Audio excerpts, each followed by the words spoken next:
सहअभाज्य संख्या वो संख्याएं होती है, वो दो संख्याएं जिनका एचसीएफ या महत्तम समापवर्तक एक होता है, वे दोनों सहअभाज्य संख्याएं कहलाती है। ठीक है, उदाहरण के लिए 5 और 8, 9 और 17, 3 व 7, 5 और 11, इन चारों संख्याओं का एचसीएफ क्या निकल कर आ रहा है? एक एक। इसका मतलब ये चारों संख्याएं क्या है? सहअभाज्य संख्या। सहअभाज्य संख्याओं में दोनों संख्याओं का अभाज्य संख्या होना आवश्यक नहीं है, बस उन दोनों संख्याओं का क्या होना चाहिए? एचसीएफ एक निकलना चाहिए। नोट दूसरा है, दो लगातार संख्याएं सहअभाज्य संख्याएं होती है। ठीक है। नोट तीसरा, दो लगातार विषम संख्याएं भी सदैव सहअभाज्य संख्याएं होती है। दो अभाज्य संख्याएं सदैव सहअभाज्य संख्याएं भी होती है। कोई सी भी दो अभाज्य संख्या लेंगे वो आपस में सहअभाज्य संख्या होगी। पांचवा नोट है, एक अभाज्य संख्या व एक भाज्य संख्या सहअभाज्य संख्या होगी, लेकिन उसके लिए कंडीशन क्या है? जो भाज्य संख्या है वो अभाज्य संख्या का गुणज नहीं होना चाहिए। ठीक है, मतलब जो भी संख्या है उसमें वो जो अभाज्य संख्या है उसका भाग नहीं जाना चाहिए, तो वो दोनों संख्याएं क्या हो जाएगी? सहअभाज्य संख्या। ठीक है। 52 में 17 का भाग कहाँ जा रहा है? हाँ, कहाँ जा रहा है? 17 3 51, इसीलिए मैंने 52 लिखा। ठीक है, पूर्ण संख्याएं हो गई, अब क्या आएगी? पूर्णांक संख्याएं।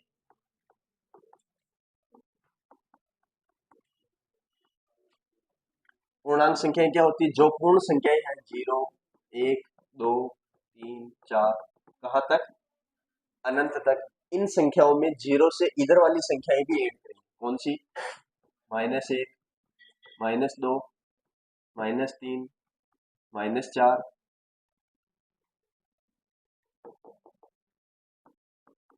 और ऐसे चलते चलते इधर माइनस अनंत तक। ठीक है, तो इसकी परिभाषा हो जाएगी माइनस अनंत से प्लस अनंत तक की सभी संख्याएं, सभी पूर्ण संख्याएं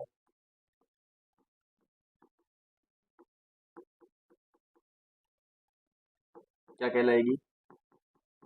पूर्णांक।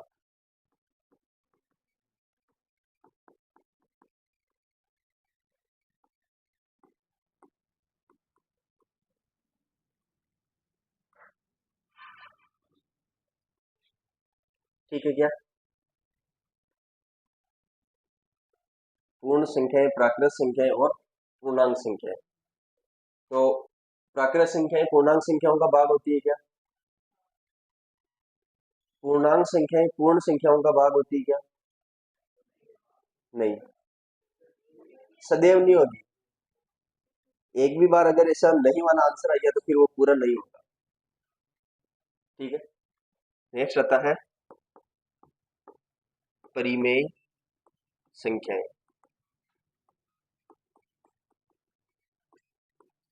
परिमेय संख्याएं क्या होती है? वे संख्याएं जिनको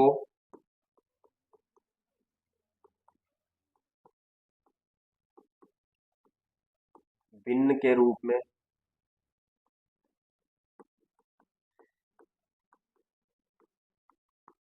या फिर P/Q के रूप में लिखा जा सकता है।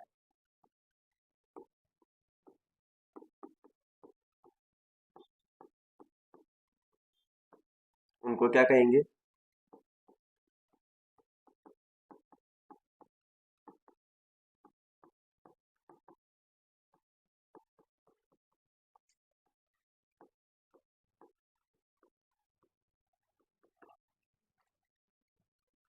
अब अगर किसी संख्या को भिन्न के रूप में लिखेंगे तो वो संख्या दशमलव के रूप में भी लिखी जा सकती है क्या? तो लिखेंगे इन्हें दशमलव के रूप में भी लिखा जा सकता है।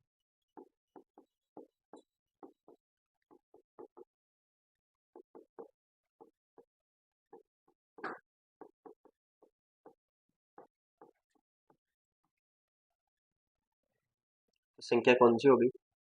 दशमलव के रूप में लिखा जा सकता है, लिखा मैंने, लिखा जाता है नहीं लिखा। सकता का मतलब सब जगह नहीं, कभी कभी लिखा जा सकता है, कभी कभी ऐसे कुछ अपवाद हो जाते हैं जो परिमेय संख्या दशमलव में तो लिखे हुए हैं लेकिन परिमेय संख्या नहीं है, उनकी बात भी कर लेंगे। पहले भिन्न का रूप लिख लेते हैं।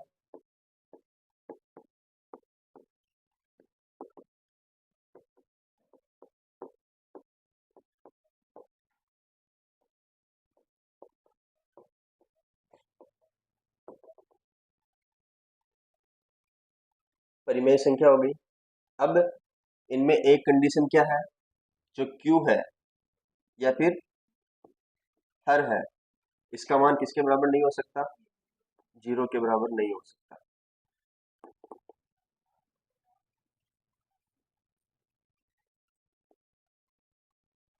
क्यू या फिर हर, भिन्न लिखते हैं तो अंश और हर होता है, उसमें हर का मान जीरो नहीं होना चाहिए। नहीं होना चाहिए जिसका कारण पता है क्या, जीरो का भाग लगाना पड़ेगा, और किसी भी संख्या में अगर जीरो का भाग देते हैं तो कितना आता है, नहीं, अपरिभाषित या फिर अनंत, अनंत या फिर अपरिभाषित। इसलिए जीरो का भाग किसी संख्या में नहीं दे सकते अपन, और उसको क्या बोलेंगे, अपरिभाषित।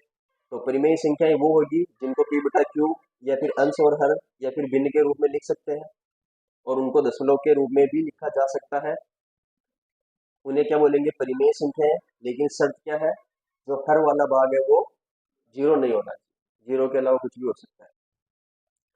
तो यहाँ तक क्या हो गई, परिमेय संख्या। परिमेय संख्याओं में जरूरी नहीं ऐसी भिन्न ही हो, ऐसे भी हो सकता है। दो, दो भिन्न है क्या, बन जाएगी ना, तो दो को भी भिन्न बोलेंगे, नौ को भी भिन्न बोलेंगे, तो मतलब ये संख्याएं भी भिन्न ही है। नौ को क्या बोल सकते हैं, 18/2, या फिर 9/1, या फिर 27/3 बोल सकते हैं ना, तो वो भी भिन्न है। 12/6, 2/1, 3/3, 9/18, ये सारी भिन्न है। भाग जा रहा है वो ठीक बात है, लेकिन भिन्न के रूप में लिखा जा सकता है। अब इन्हीं संख्याओं को हम दशमलव के रूप में भी लिख सकते हैं, ठीक है क्या, तो यही संख्याएं दशमलव के रूप में भी लिखी जा सकती है, तो ये सारी क्या हो जाएगी, परिमेय संख्याएं। उसकी बात अब कर लेंगे। हाँ, जाना है, क्या बात है, तबीयत खराब है।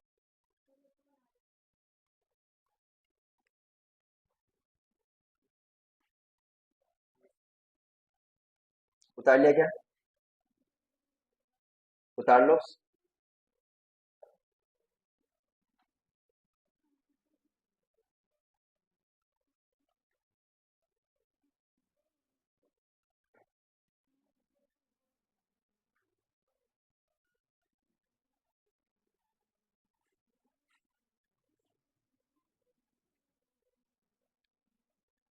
उतार लिया क्या सभी ने।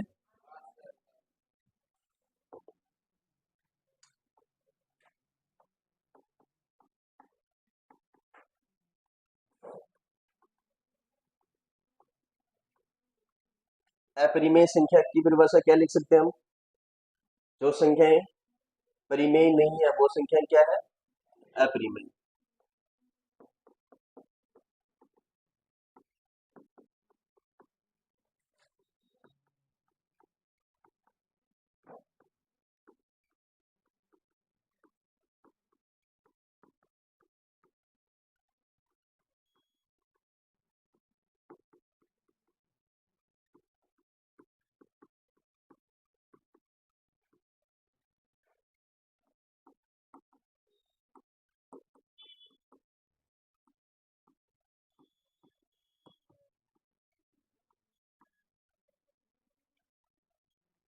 जैसे उदाहरण बताओ,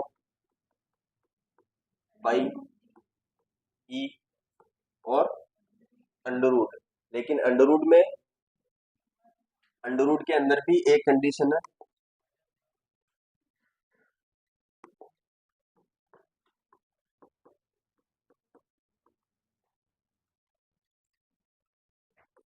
अंडर रूट के लिए शर्त क्या है,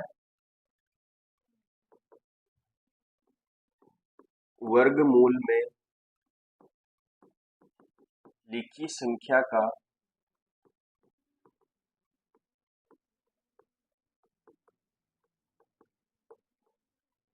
लिखी संख्या कानून, लिखी संख्या पूर्ण वर्ग नहीं होनी चाहिए।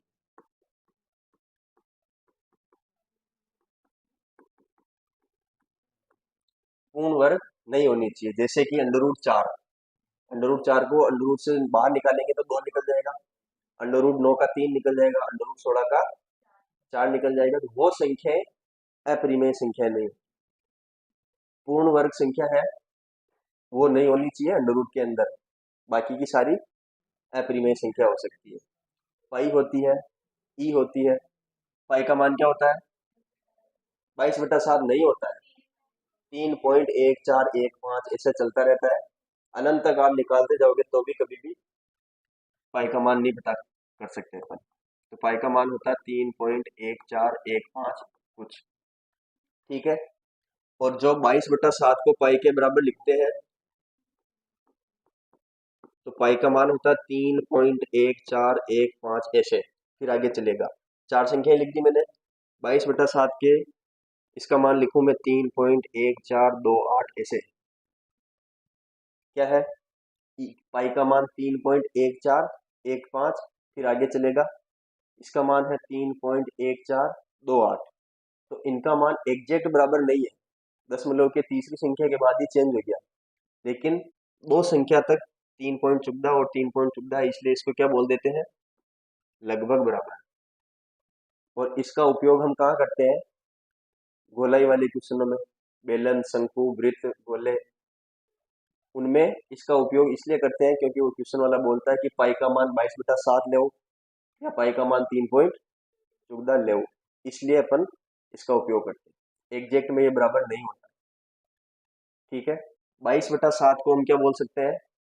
परिमेय संख्या भिन्न के रूप में लिखी हुई है, और पाई क्या है? अपरिमेय संख्या। तो ये चीज ध्यान रखना, ठीक है। नोट डाउन कर लो। इसके बाद एक सारणी बना लेते हैं। अभी सीईटी का एग्जाम दिया था 12th लेवल का, उसमें लॉग वाले क्वेश्चन आए थे, LOG। फिर यहाँ पे कुछ संख्या लिखी हुई थी, फिर यहाँ पे कुछ लिखा हुआ था, क्या क्या लिखा हुआ था? यहाँ पे जो लिखा हुआ था वो ये ई है। जैसे कोई पाई पाई संख्या है, मतलब कि पाई, ये जो संख्या है ना, इसका पाई नाम दे रखा है। ऐसे 2.15 ऐसे कुछ संख्या है जिसका नाम ई दे रखा है, और वो जो लॉग वाले क्वेश्चन होते हैं ना, वो इस ई आधार पे काम करते हैं, ठीक है। जो अपने क्वेश्चन आए होंगे सीईटी में, वहां पे ई नहीं होगा, 10 होगा। 10 आधार पे काम करवाया था अपने से, लेकिन जो लॉग होता है वो ई आधार पे ज्यादा काम करता है। तो जो बड़ी बड़ी कैलकुलेशन होती है उनमें ये काम आता है, एल्गोरिथम वगैरह उसमें, ठीक है। उतार लिया क्या? उतार लिया। अब ये सारणी बना लेते हैं सबसे पहले।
दिख रहा है क्या?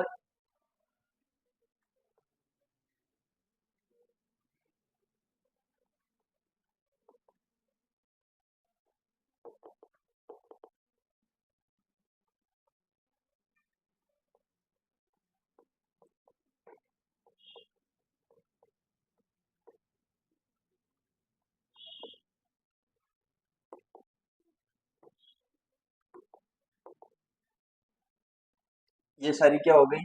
परिमेय संख्या है। और परिमेय संख्याओं के अलावा जो संख्या बचेगी उनको क्या बोलेंगे?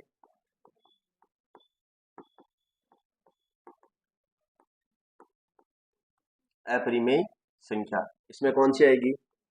पाई, ई, √2, √3, √5, है ना? अब इन सबको मिलाकर जो संख्या बनेगी उनको क्या बोलेंगे अपन? ये जितनी भी संख्याएं हैं इनको वापस मिला के क्या बोल देंगे?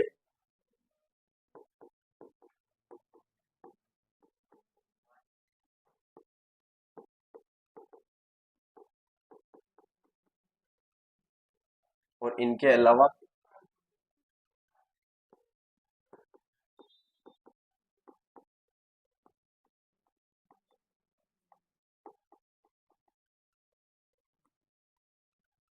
ठीक है क्या?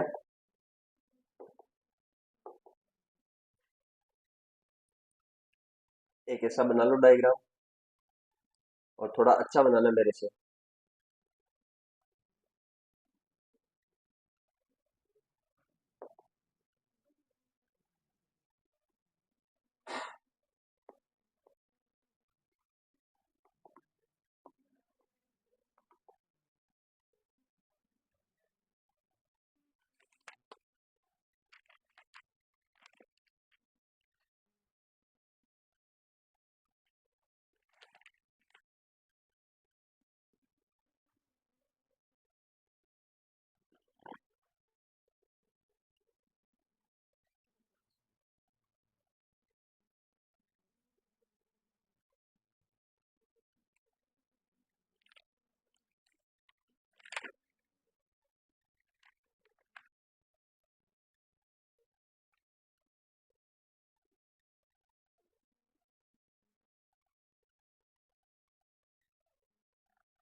वो क्वेश्चन भेजे थे कल मैंने, वो आ गए अब? उसमें सारे वही है, एलसीएम एचसीएफ वाले क्वेश्चन। उनसे प्रैक्टिस कर लेंगे अपन अच्छे से। 50 क्वेश्चन है शायद, 51। 51 है। ये उतार लिया क्या?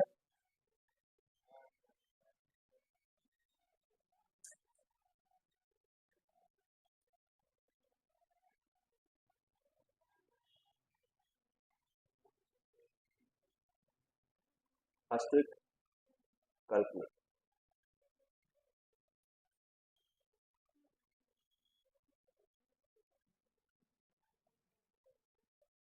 आगे बढ़े क्या?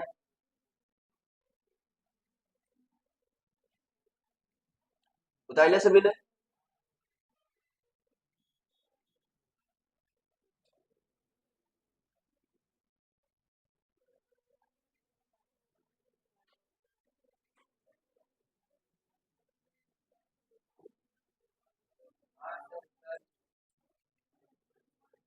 पीछे उतार लिया उन्होंने? यहाँ तक संख्याएं हो गई। इन संख्याओं में शांत और अशांत संख्याएं आएगी। वो जब भिन्न का टॉपिक पढ़ेंगे ना, उसमें पढ़ेंगे अच्छे से। ठीक है। अभी यहाँ से भाजकता के नियम।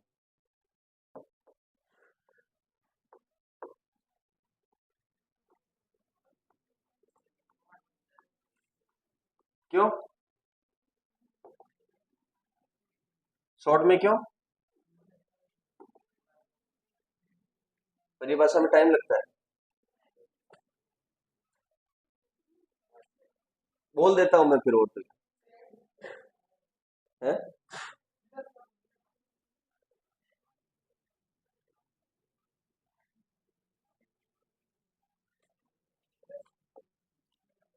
दो की भाजकता का नियम। 4 की भाजकता का नियम और 8 की भाजकता का नियम तीनों एक साथ पढ़ेंगे। ठीक है।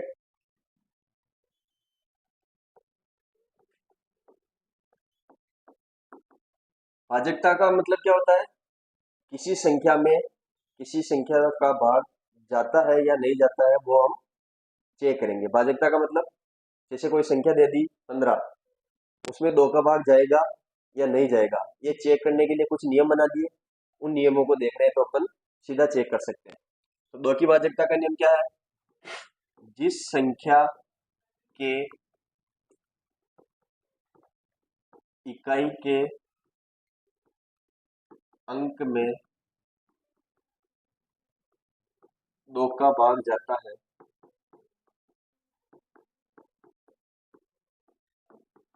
तो उस पूरी संख्या में भी 2 का भाग जाएगा।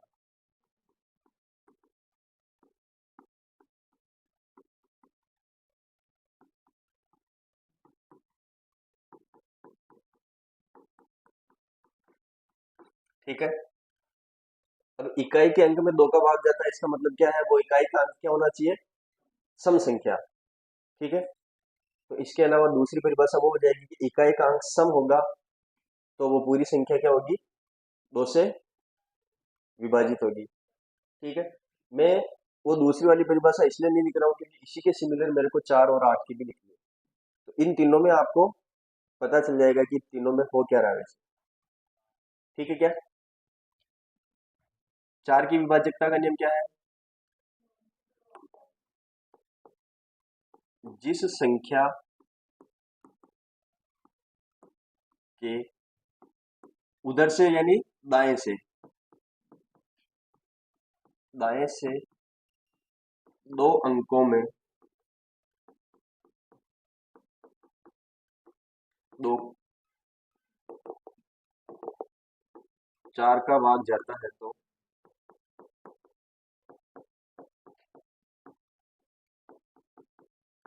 उस पूरी संख्या में भी 4 का भाग जाएगा या पूरी संख्या 4 से विभाजित होगी।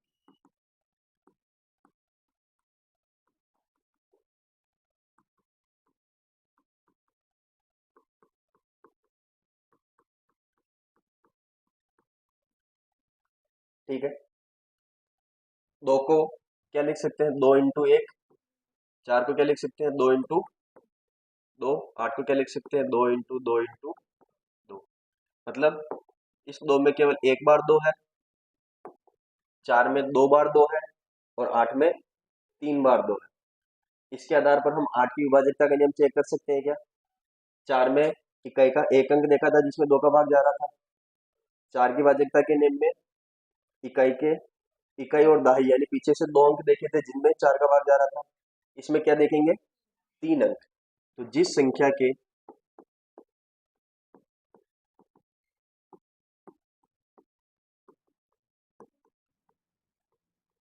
दाएं से 3 अंकों में 8 का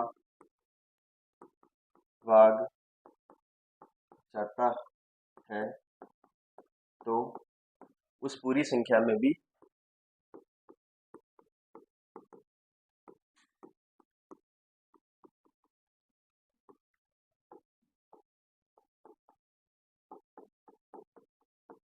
8 का भाग जाएगा। ठीक है। समझ में आ गया क्या? अगर मैं 16 की भाजकता का नियम लिखना चाहूँ तो आप लोग बता सकते हैं कि क्या होना चाहिए? अंतिम 4 अंकों में 16 का भाग जाएगा तो पूरी संख्या में भी 16 का भाग जाएगा। ठीक है।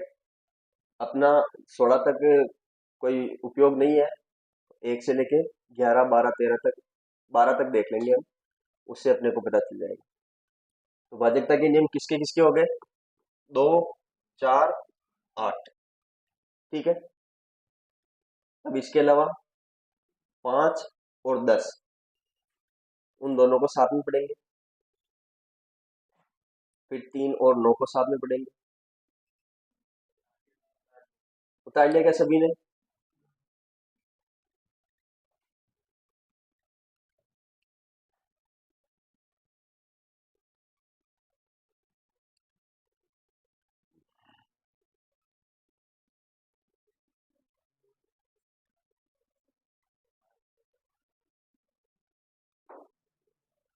पढ़े?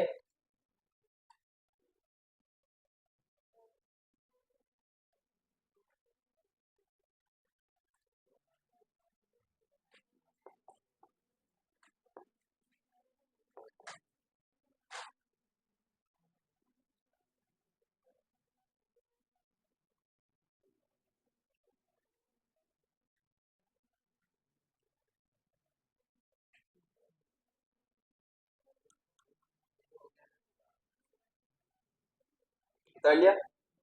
कंप्लीट बता लिया?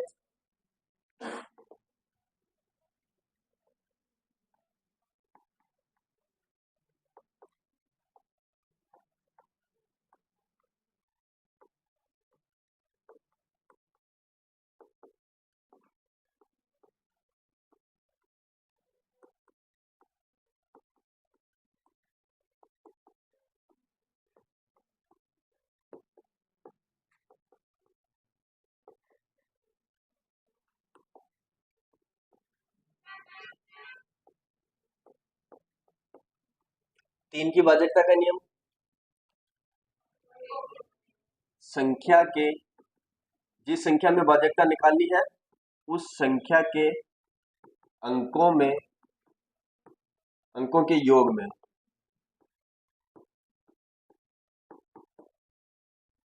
निकाला कैसे हो?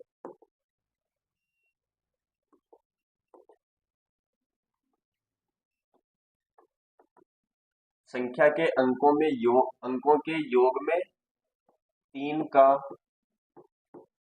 पूरा पूरा भाग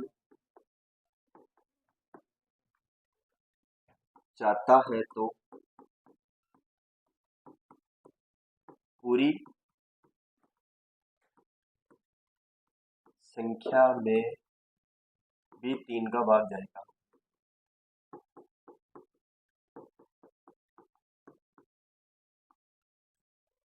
समझ में आया क्या? संख्या के अंकों के योग में अगर 3 का भाग जा रहा है तो पूरी संख्या में भी 3 का भाग जाएगा। ठीक है, और यही नियम क्या है? 9 का। तो यहाँ पे क्या हो जाएगा? 9। यहाँ पे क्या हो जाएगा? 9। संख्या के अंकों के योग में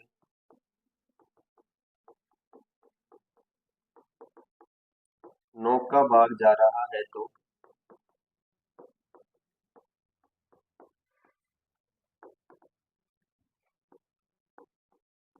पूरी संख्या 9 से विभाजित होगी।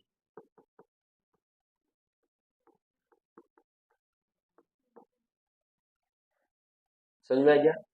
तो 2 की, 4 की और 8 की भाजकता साथ में पढ़ने का कारण पता चल गया, क्योंकि उनमें कुछ सिमिलरिटी थी। 3 की भाजकता और 9 की भाजकता में भी सिमिलरिटी। अगर अंकों के योग में 3 का भाग चला जाएगा तो पूरी संख्या में भी 3 का भाग जाएगा, और अगर अंकों के योग में 9 का भाग जा रहा है तो पूरी संख्या में भी 9 का भाग जाएगा। ठीक है। 5 की भाजकता का नियम क्या है? इकाई का अंक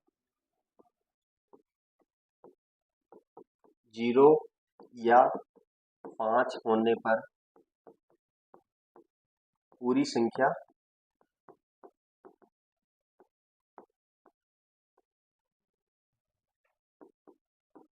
पाँच से विभाजित होगी।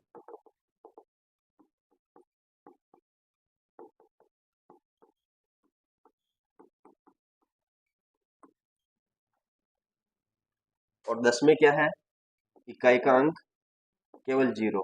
इसमें 5, 0 और 5 दोनों। इसमें इकाई का अंक 0 होने पर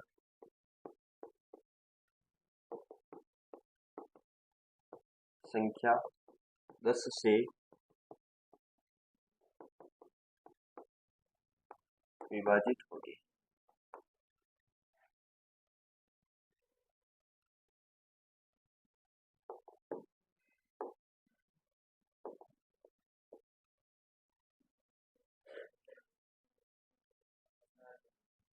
कितने भाजकता के नियम हो गए? 7। 3 उधर, 2 इधर। 2 का हो गया, 3 का हो गया, 4 का हो गया, 5 का हो गया, 6 और 7 का नहीं हुआ, 8 का हो गया, 9 का हो गया, 10 का हो गया। ठीक है।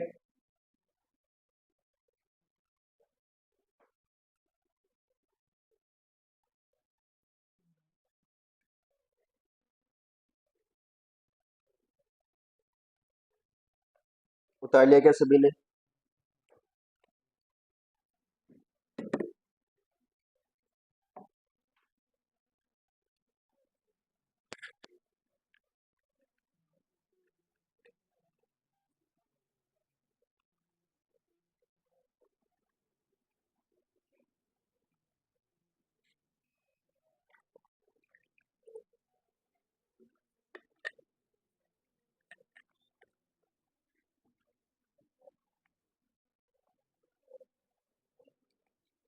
उतार लिया सभी ने?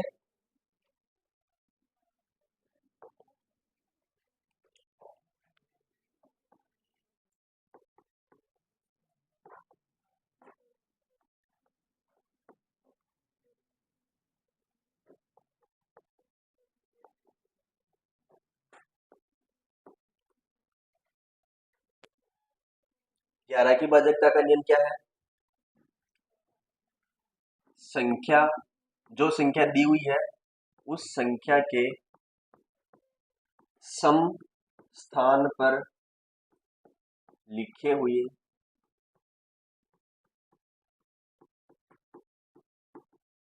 अंकों का योग, सम स्थान पर लिखे हुए अंकों का योग तथा विषम स्थान पर लिखे हुए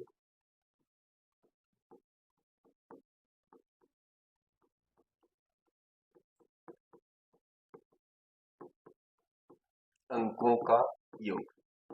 यहां तक क्या किया अपन ने? जो अंक सम स्थानों पर लिखे हुए हैं यानी 2, 4, 6, 8 पे, उनका योग, और जो विषम स्थान पर लिखे हुए हैं यानी 1, 3, 5, 7 पर, उनका योग, दोनों का योग कर लिया। उसके बाद उन दोनों योगों का अंतर निकालेंगे। अंतर शून्य या 11 से, या तो शून्य होना चाहिए या 11 से विभाजित होना चाहिए।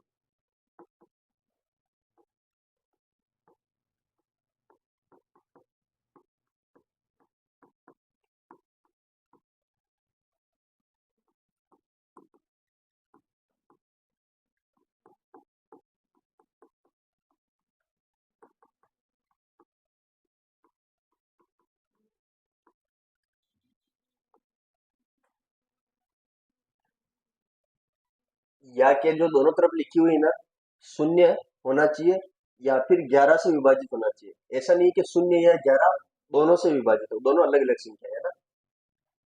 ये समझ में आ गया क्या, कैसे क्या करना है इसमें? अंतर या तो शून्य होना चाहिए या फिर 11 से विभाजित होना चाहिए। और शून्य से विभाजित होना कोई सेंस नहीं देता। शून्य या 11 से विभाजित का मतलब ये शून्य से भी विभाजित, 11 से भी विभाजित, ऐसे भी मतलब निकाल सकते हैं। तो ऐसे मतलब नहीं निकालना। शून्य से विभाजित होने का कोई सेंस है नहीं, क्योंकि शून्य से भाग देंगे तो संख्या अनंत आएगी, वो भी शुरू में अपने देखा था। तो शून्य होना चाहिए या फिर 11 से विभाजित होना चाहिए, है ना, ऐसे मतलब है उसका। जैसे संख्या है,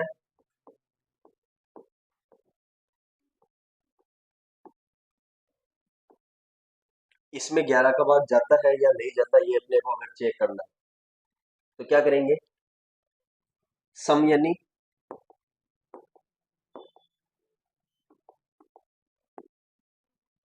एक, दो, तीन, चार, पाँच, छः, सात, ये विषम, ये विषम, ये विषम। इन स्थानों के ऊपर जो संख्याएं आ रही है उनका योग करेंगे। और 8, 6, 4, 2, इन स्थानों पर जो संख्याएं आ रही है इनका योग अलग करेंगे। तो पहले पे क्या आ रही है? 8, फिर 3, फिर 2, फिर 6, इनका योग करेंगे। क्या आ रहा है? 6, 5, 11 और 8, 19। फिर इधर क्या है, 5 + 7 + 1 प्लस क्या आ रहा है, 22। ये विषम स्थानों का योग, ये सम स्थानों का योग। अब इन दोनों का अंतर लेना है, किसका किसका, 22 और 19 का अंतर लेना है। इनका अंतर क्या आना चाहिए, या तो 0 या फिर 11। क्या आ रहा है अपने, 3। इसका मतलब ना तो 0 आ रहा है, ना 11 से विभाजित कोई संख्या आ रही है। इसका मतलब ये जो पूरी संख्या दे रखी है, कौन सी, ये वाली, ये 11 से विभाजित नहीं हो। ठीक है। अब जैसे यही वाली संख्या है, इसको मैं दूसरे तरीके से लिखूं कि 5 6 7 2 1 3 9 8, और ये विषम संख्या है, यहाँ पे मैं लिख देता हूँ 3। अब इस संख्या में 11 का भाग जाएगा या नहीं जाएगा, चेक कर सकते हैं वहां पे इसी तरीके से। ये पहली संख्या, फिर एक संख्या छोड़ के तीसरी, फिर एक छोड़ के पांचवी, फिर सातवीं, फिर नवीं। इधर 5 7 1 9, एक तो सम संख्याओं का योग, एक विषम संख्याओं का योग। तो 8 और 3 11, 2 13, 6 19 और 3 22, इनका योग 22 आ गया। नीचे वाली का योग 5 और 7 12, 1 13 और 9 22। इन दोनों का अंतर क्या आ रहा है, 0। अंतर 0 आ गया। इसका मतलब ये वाली संख्या में 11 का भाग पूरा पूरा जाएगा। समझ में आ गया। अगर अंतर 0 ना हो कि क्या होता, 11 होता, तो भी भाग जाता। अंतर, अब जैसे यहाँ पे 22 लिखा हुआ, मैं यहाँ पे भी 0 कर दूं, यहाँ पे भी 0 कर दूं, यहाँ पे भी 0 और यहाँ पे भी 0, तो इसका योग 0 हो जाएगा। 22 में से 0 जाएगा तो 22 आएगा। 22 में 11 का भाग जाता है क्या, तो इस पूरी संख्या में भी जाएगा। तो इसका मैं एक और उदाहरण कहाँ लिखूं,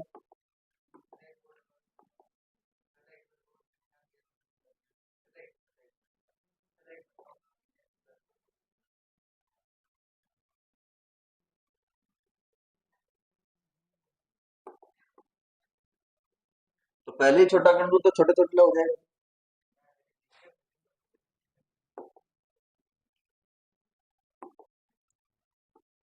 3 0 6 0 2 0 3 0 8, इसमें इनका जो ये संख्या है, इनका योग क्या आ रहा है, 0। इनका योग क्या आ रहा है, 22, और इनका अंतर क्या आ रहा है, 22 में 11 का भाग जाता है, तो इस पूरी संख्या में भी 11 का भाग जाएगा। समझ में आ गया, 11 की भाज्यता का योग उतार लो।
उतार लिया क्या सभी ने,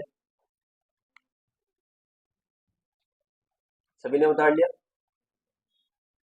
जिसने उतार लिया वो हाँ बोल रहा है, लेकिन जिसने नहीं उतारा वो मना नहीं कर रहा। है? नहीं नहीं, कुछ एक बता रहे हैं।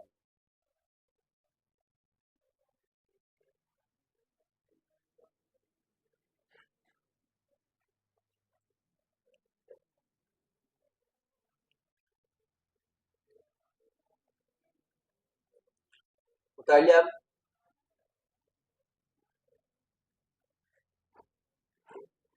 उतार लिया क्या?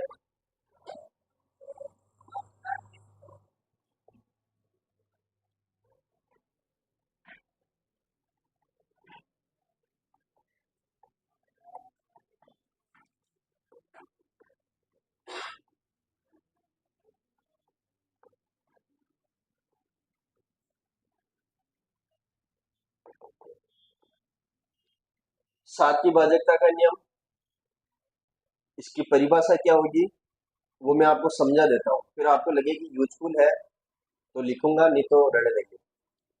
ठीक है, पहले बताई थोड़ी थी मैंने पिछली बार। हाँ, इससे अच्छा तो बताई नहीं थी, क्या करना क्या है।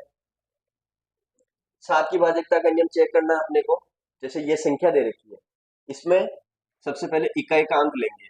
क्या है इकाई का अंक? 4। इस 4 को डबल करेंगे, क्या आएगा? 8।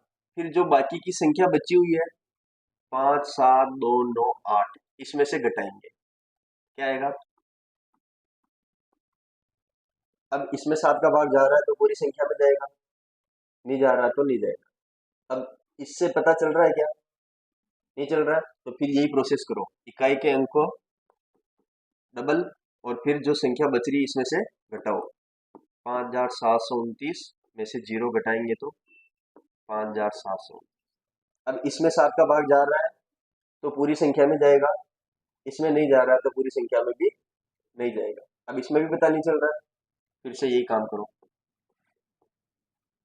572 में से 18 घटाना है।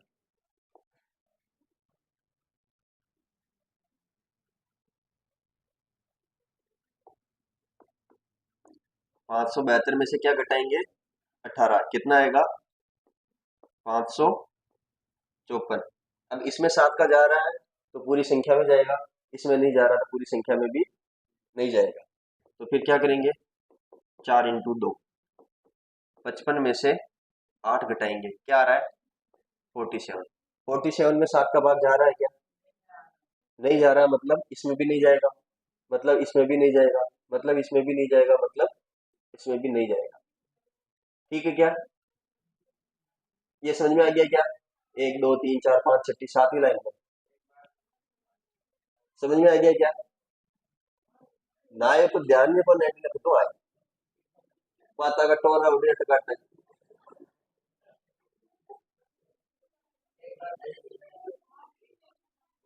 अरे इधर देखो, संख्या थी ये, इसमें 7 की भाजकता का नियम देखने के लिए अपने को क्या करना था कि ये जो पूरी संख्या है इसके इकाई का अंक को डबल करना। इकाई का अंक क्या है? 4। 4 को डबल करना है और इस 4 के अलावा जो संख्याएं बच गई है उसमें से घटा देना है। तो 5 7 2 9 8 यहाँ तक लिख दिया और इस 4 के डबल को इसमें से घटा दिया, तो 8 में से 8 गया 0, फिर 5 7 2 9। अब इस वाली पूरी संख्या में भी 7 का भाग जा रहा है क्या? तो ये भी अपन या तो भाग देके ही चेक करेंगे या फिर ऐसे चेक करेंगे। तो ऐसे चेक करने के लिए क्या करेंगे, इसको डबल और जो बची हुई संख्या है उसमें से घटाएंगे। तो 5729 में से जीरो घटाए तो यही संख्या है। अब इसमें 7 का भाग फिर से देंगे, या तो भाग देके देखेंगे या फिर ऐसे गुणा करके। तो इकाई के अंक को क्या किया अपन ने? डबल कर दिया।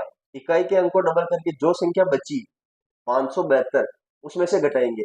तो 572 में से 18 घटाया तो 554। अब इसमें 7 का भाग जाता है नहीं जाता, वापस या तो भाग देके देखेंगे या फिर उसी इकाई के अंक के डबल करके। तो 4 को डबल किया और जो 55 बचा उसमें से घटाया, तो 55 में से 8 घटाया तो 47। अब पता चला कि 47 में 7 का भाग नहीं जाता, इसमें नहीं जाता तो इसमें भी नहीं जाएगा, इसमें नहीं जाएगा तो इसमें भी नहीं जाएगा, इसमें भी नहीं जाएगा और इसमें भी नहीं जाएगा। तो जब इतनी कार्रवाई करनी है तो क्यों ना 5 7 2 9 8 4 में सीधा ही में 7 का भाग देके ही देख लूं। तो क्यों कर रहे थे? ये तो मैं बोलने वाला था ना, ये तो मेरी लाइन है। ये तो मेरी लाइन है ना कि इतना सब कुछ करने से अच्छा क्या है, सीधा भाग देखिए देख लो, क्योंकि इतनी बार गुणा माइनस अब किसी के दिमाग में नहीं आया कि जीरो को डबल करने पर उसने 0 × 2 यहाँ पे 2 लिख दिया।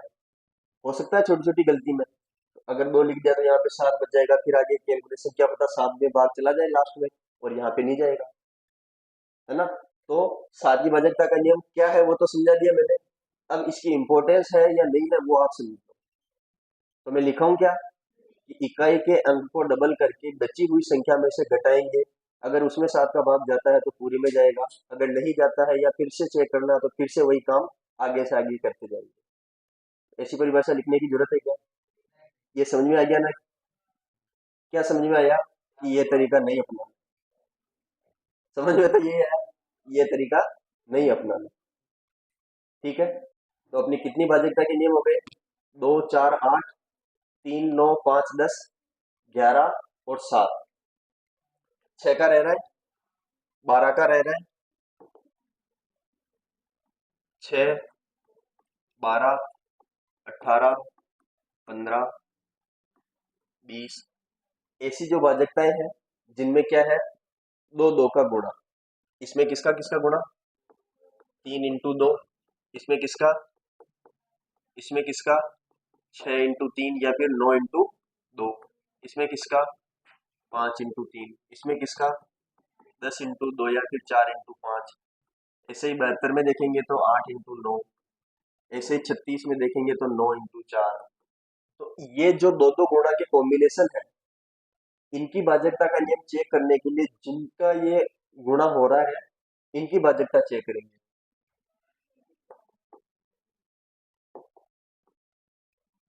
ठीक है, तो 6 की भाजकता का नियम क्या हो जाएगा? जिस संख्या में नहीं, यदि संख्या में, यदि दी हुई संख्या में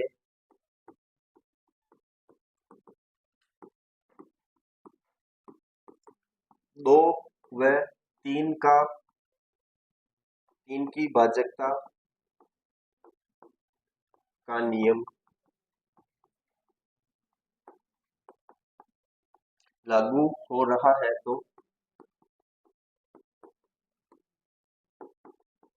उसमें 6 का पूरा पूरा भाग जाएगा।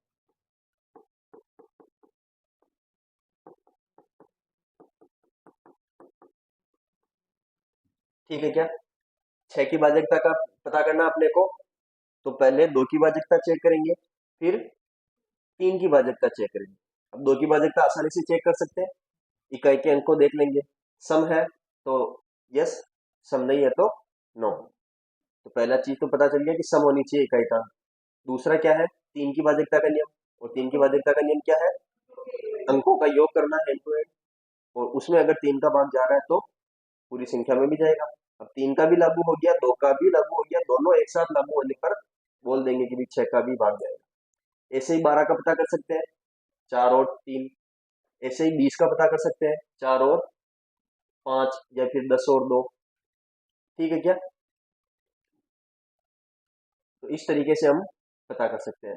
72 का देखना है तो पहले 8 की भाजकता, फिर 9 की भाजकता। तो 8 की भाजकता का पता है 3 अंक, 9 की भाजकता का पता है अंकों का योग। ऐसे कर सकते हैं। समझ में आ गया क्या? इसको उतार लो।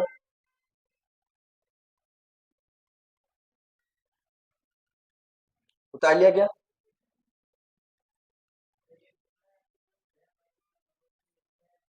जैसे इस 20 वाले में मेरे को लग रहा है कंफ्यूजन कि ये वाला ऑप्शन नहीं हो पाएगा। क्यों? इसमें तो हो सकता है। 6 का मतलब 3 और 2, फिर जो बचेगा उसमें फिर से 3। वैसे ज्यादातर क्वेश्चन में क्या आता है? 6, 12, 72, 36 ऐसी संख्याएं आती है, और 72 सबसे ज्यादा आता है। 99 ये भी है, लेकिन 72 बहुत बार आता है। इसमें क्या करता है? 8 और 9 दोनों की भाजकता, फिर बीच में कोई अंक छोड़ देता है, फिर बोलता है वहां पे कौन सा अंक होगा, कि 72 से विभाजित हो जाएगा। ज्यादातर 72 का बहुत बार क्वेश्चन आता है। आगे बढ़े क्या? स्क्रीनशॉट ले लिया? स्कैन कर रहे हैं। अब कौन सी भाजकता का नियम बचा है? कोई सा ही नहीं बचा।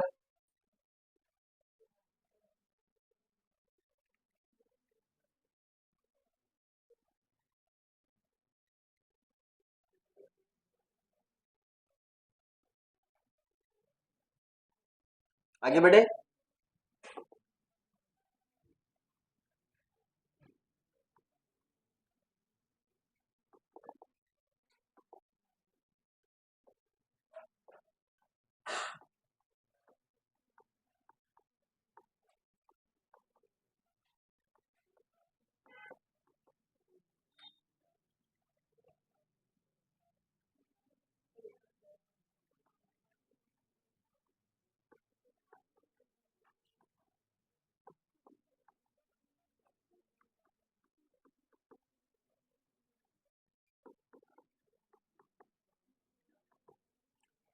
सूत्र जिसको आते हैं वो लिखो।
लिख दिया क्या सभी ने? पहला क्या है? प्रथम प्रथम n प्राकृत संख्याओं का योग। प्राकृत संख्याएं कौन सी होती है? एक से लेके अनंत तक, जिसमें अपने को शुरुआत की n संख्याओं का पूछना है। n का मतलब 5 6 7 8 10 20 कुछ भी हो सकता है। ठीक है, तो उसका योग का फॉर्मूला क्या होता है? n इंटू n प्लस 1 बटा 2। ठीक है, जैसे n का मान ले लेते हैं 5, तो इस फॉर्मूले से क्या आना चाहिए? 5 इंटू 6/2। 5 इंटू 6/2 यानी 5 इंटू 3 या फिर 15। तो 1 से लेके 5 तक संख्याएं जोड़ सकते हैं अपन? जोड़ सकते हैं क्या? 1 और 2 3 और 3 6 और 4 10 और 5 15। जोड़ सकते हैं? 1 से लेके 5 तक का योग अपने 15 आ रहा है, इससे भी 15 आ रहा है, मतलब फॉर्मूला सही है। सेकंड क्या है?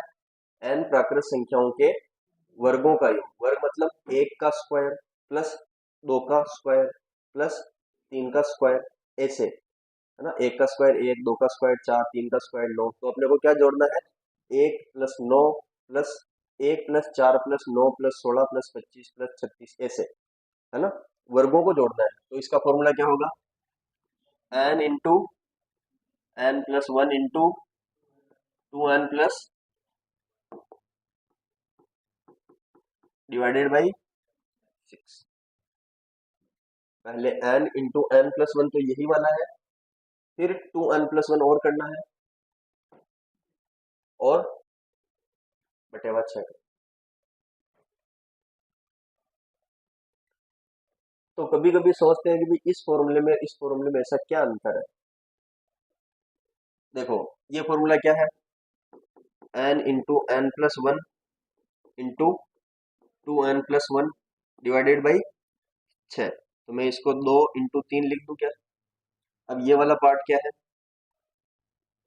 उधर वाला, और ये वाला एक्स्ट्रा है। मतलब इस n प्लस वन को 2n+1 किया और इस 2 को 3 किया और साथ में लिख दिया, तो ये इसका स्क्वायर का फॉर्मूला बन जाएगा। ठीक है। और इस अगर n प्राकृत संख्या के घनों का योग करना है तो जो पहला वाला फॉर्मूला था इसका स्क्वायर कर देंगे।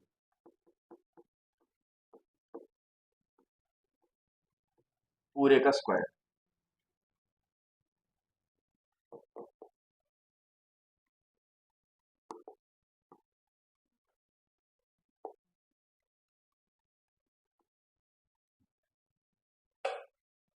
ठीक है। जो भी इसका आंसर आएगा उसका वर्ग कर देंगे तो घनों वाला आंसर आ जाएगा। अब कंफ्यूज नहीं होना कि क्वेश्चन में घन पूछ रहा है और अपन स्क्वायर क्यों कर रहे हैं। ठीक है। इसमें और इसमें क्या अंतर हो सकता है, n into N plus one divided by 2 into N plus one divided by, ये हो गया घन का फॉर्मूला। इसको दो बार उपयोग में लेना है। इसमें क्या था, n into N plus one divided by two तो था, 2n+1 डिवाइडेड बाई 3, और इसमें गुणा कर दिया, है ना। ऐसे याद रख सकते हैं, बाकी सीधा सीधा याद रखना तो बहुत अच्छी बात है। ठीक है। अब प्रथम n विषम संख्याओं का योग।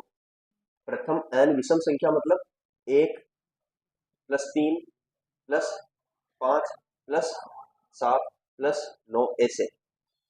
ठीक है।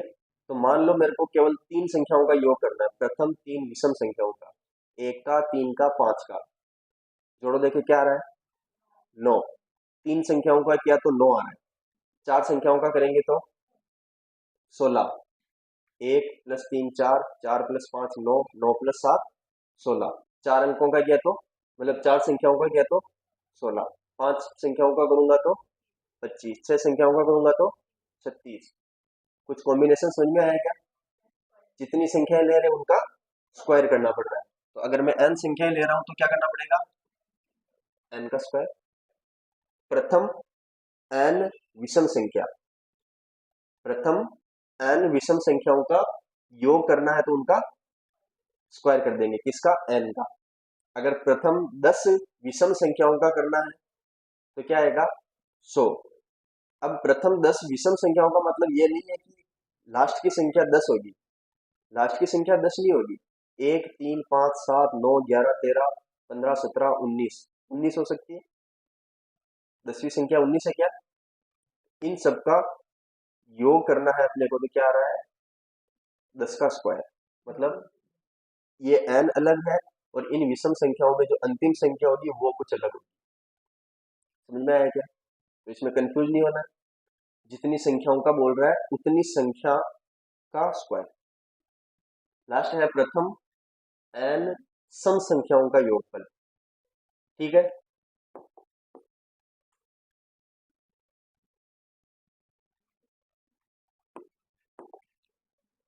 सम संख्याएं कौन सी होती है,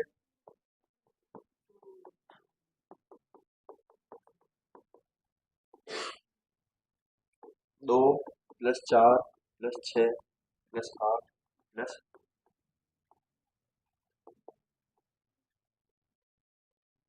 पहली संख्या 2, दूसरी संख्या 4, तीसरी संख्या, चौथी संख्या 8। चौथी संख्या का मतलब 8, पांचवी संख्या का मतलब 10। तो nवीं संख्या 2n होगी। जितनी भी संख्या मैं बोल रहा हूँ उसका डबल आ रहा है। चौथी संख्या 8 हो रही है तो मतलब 4 का डबल हो रहा है।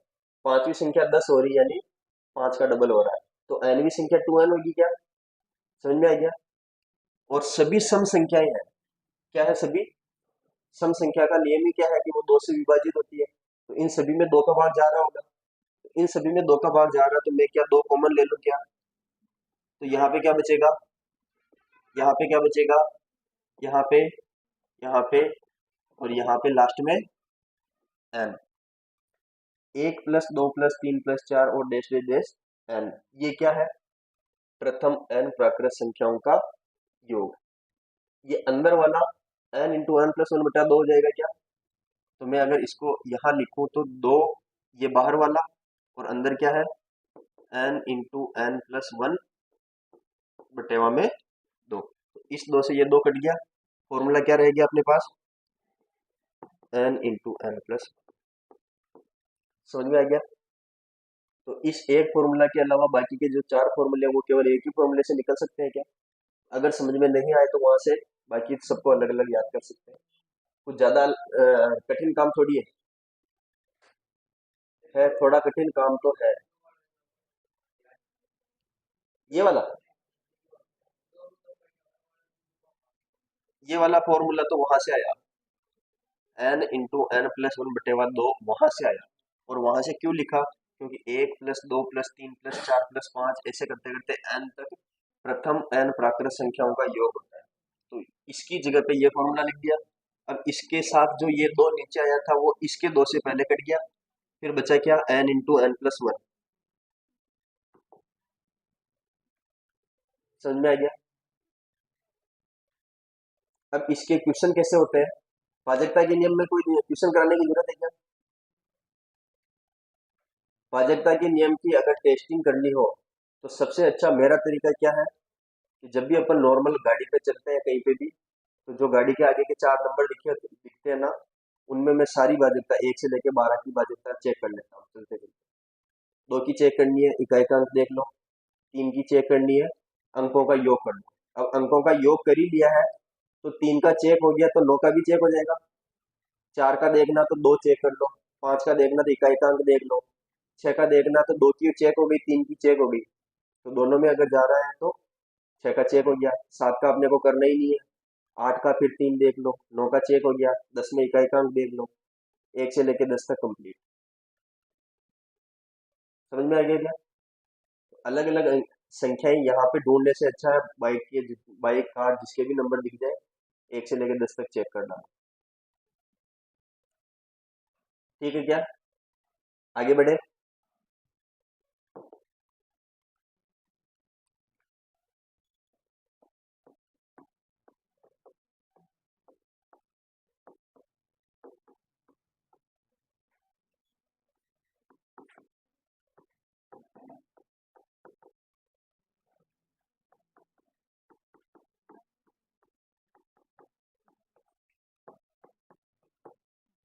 1 से लेके 50 तक की संख्याओं का योग ज्ञात करो। दूसरा क्वेश्चन है 1 से लेकर 200 तक की संख्याओं के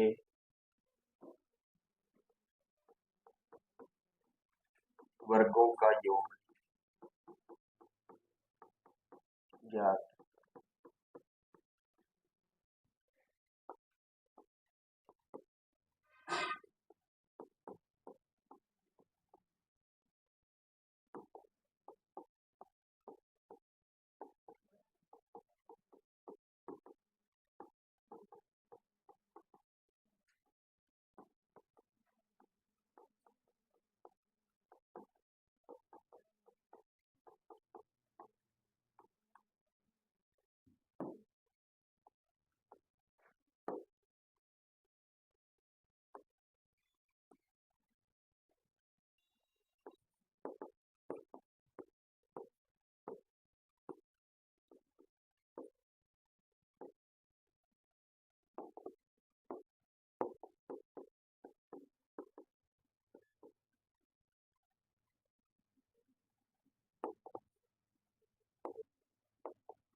एक एक टाइप की क्वेश्चन देख लेते हैं।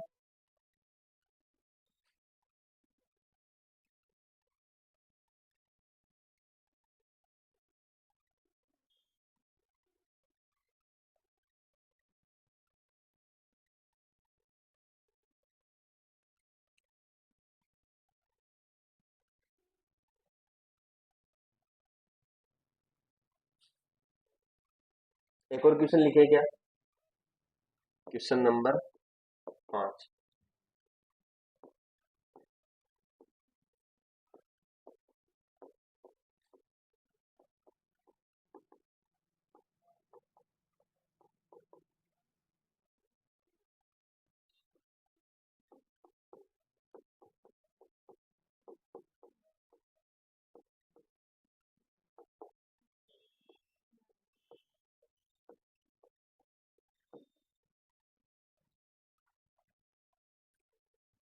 एक से लेकर 50 तक की संख्याओं का योग ज्ञात करना है। फॉर्मूला पता है अपने को, n यानी 50,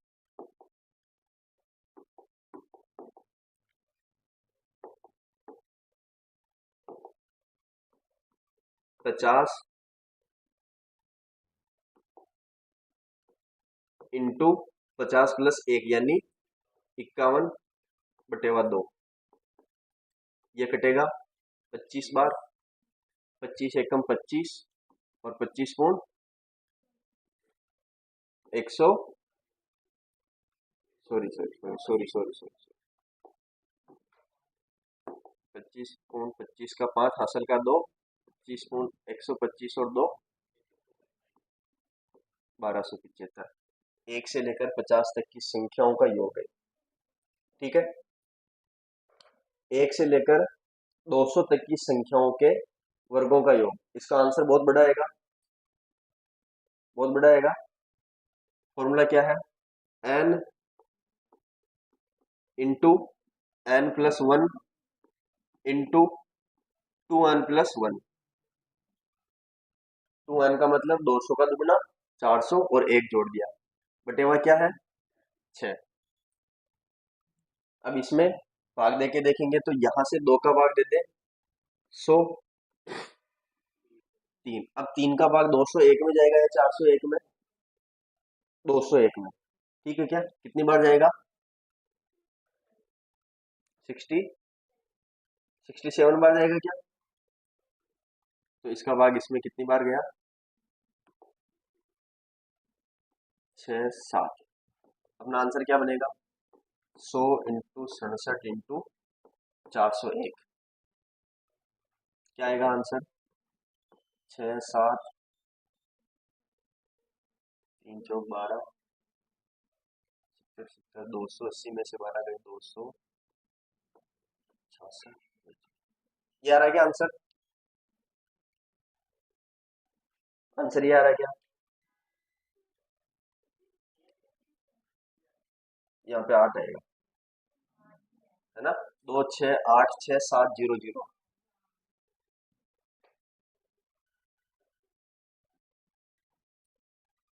ठीक है, क्या अब क्या बोल रहा है? 51 से 100 तक की संख्याओं के घनों का योग ज्ञात करना है। एक से नहीं, 51 से पूछ रहा है। अपने को क्या आता है? एक से लेकर 100 तक का पूछे तो अपन बता सकते हैं, एक से लेकर 100 तक का पूछे तो बता सकते हैं क्या? लेकिन क्वेश्चन वाले ने कहा से पूछा है? 51 से। तो क्या करेंगे? एक से लेके 50 तक का निकाल लेंगे, फिर एक से लेके 100 तक का निकाल लेंगे, और फिर 100 वाले में से इस 50 वाले को क्या कर देंगे? घटा देंगे। तो एक से लेके 100 तक 100 इंटू 101/2 इस पूरे का स्क्वायर, माइनस 50 इंटू 51/2 इस पूरे का स्क्वायर। इसका क्या आएगा? 50, बहुत बड़ी बड़ी संख्या है, इसका भी स्क्वायर। और इधर ये आ रहा है क्या? 1275, इसका भी स्क्वायर।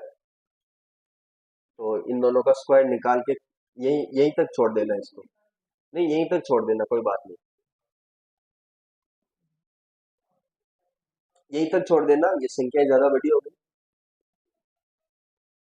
1 से लेके 10 तक, 15 तक, ऐसा क्वेश्चन पूछ सकता है इसमें। प्रथम 55 विषम संख्याओं का योग याद कर सकते हैं, 1 3 5 7, समझ में आ गया। 1 3 5 7 में क्या चल रहा था, समझ में आया क्या लिया है, एन स्क्वायर। अगर समझ में नहीं आए तो उनको जोड़ के देख लो, 1 3, 2 संख्याएं ली तो 4 आ रहा है, 3 संख्याएं ली तो 9 आ रहा है, 4 संख्याएं ली तो 16 आ रहा है, 5 संख्याएं ली तो 25 आ रहा है, मतलब स्क्वायर। 55 का कैसे करेंगे,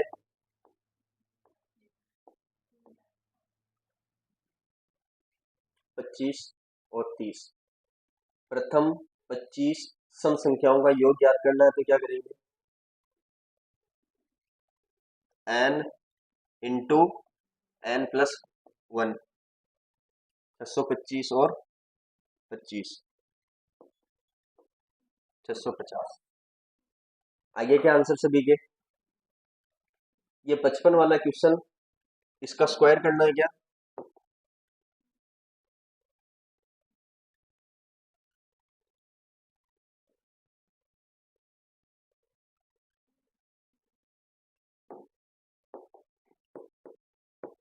पचपन का स्क्वायर, 15 का स्क्वायर, 35 का स्क्वायर, 105 का स्क्वायर। वो संख्याएं जिनमें इकाई का अंक 5 आ रहा है उसका स्क्वायर कैसे करते हैं अपन, पिछली बार सिखाया था मैंने, जो जो पिछली बार क्लास में थे उनको तो आना चाहिए कम से कम।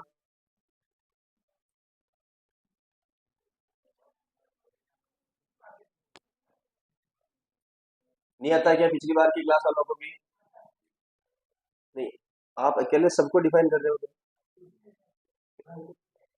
अरे जिनको नहीं आता उनको आप कैसे बोल सकते हो कि उनको भी आता है, पिछली वाली क्लास में बहुत सारे जने थे, वापिस सीख लो। जिस भी संख्या में इकाई का अंक 5 आता है उसमें क्या करना है, सबसे पहले तो 25 लिख देना है, समझ में आया। उसके बाद 5 को हटाने के बाद जो भी संख्या बचती है, जैसे 55 में इस 5 को हटाने के बाद क्या बची, 5, इस 5 को 5 के अगली वाली संख्या 6 से गुणा करके उसके आगे लिख देंगे। क्या करेंगे, इस 5 को 5 की अगली वाली संख्या यानी 6 से गुणा करके उसके आगे लिख देंगे। 5 को 6 से गुणा करेंगे तो क्या आएगा, ये 55 का स्क्वायर हो गया। ऐसे ही 15 का करेंगे तो 5 का स्क्वायर 25 लिख देंगे, और इस 5 के बाद में क्या लिखा हुआ है, एक, इस एक को इसके अगली वाली संख्या यानी 2 से गुणा करके उसके आगे लिख देंगे। तो 15 का स्क्वायर क्या बन जाएगा, 2 और 25 यानी 225। ठीक है। ऐसे ही 35 का 12 25, 1225। ऐसे ही 105 का 110 और 25, क्योंकि 10 को 11 से गुणा करेंगे तो 110 आएगा, और इसका 25। तो मैं इनका लिख देता हूं थोड़ा और छोटा करके, 55 का स्क्वायर 30 25, इसका स्क्वायर 2 2 5, इसका स्क्वायर 12 25, इसका स्क्वायर 110 25। ऐसे ही 45 का स्क्वायर क्या आएगा,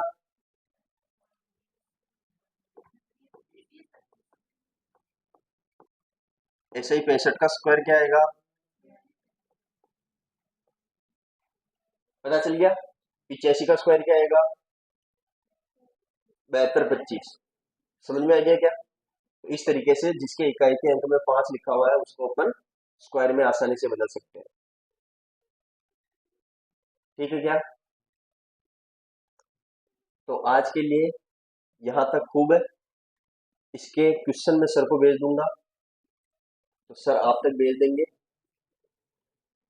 क्लास अच्छी लगी हो तो like share subscribe comment follow